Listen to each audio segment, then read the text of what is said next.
Musibah kecelakaan yang melibatkan antara relawan kebakaran wan pengguna jalan hingga menewaskan salah seorang warga di Jalan Veteran Banjarmasin Timur menjadi perhatian pemerintah kota Banjarmasin.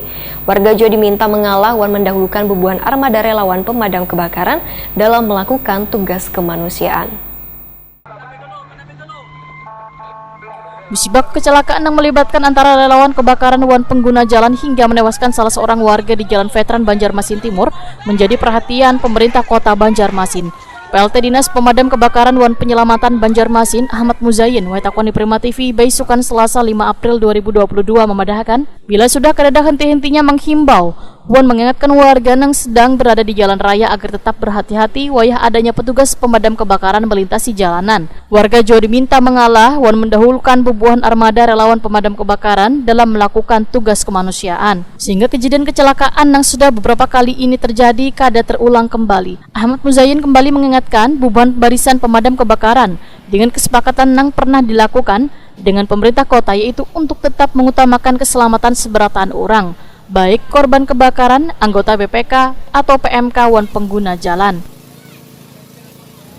Pak, untuk beberapa hari ini kan sering terjadi kebakaran payah di kota Banjarmasin.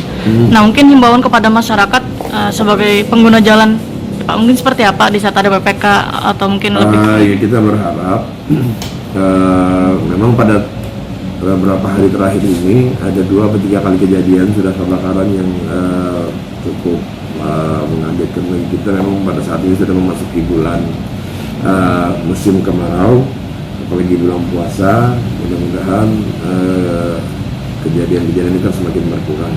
Tetapi pada prinsipnya kami menghimbau juga kepada warga masyarakat khususnya di jalan nantinya, kalaupun ini mudah-mudahan bisa bekerja sama agar lebih berhati-hati khususnya untuk petugas BPK sendiri, kemudian juga kepada masyarakat yang pada saat terjadi kebakaran dan ada mobil armada BPK yang melintas agar mereka bisa mendahulukan armada BPK mungkin nanti agar jangan lagi terjadi kondisi kejadian-kejadian yang ada di terakhir kemarin di Jalan Veteran.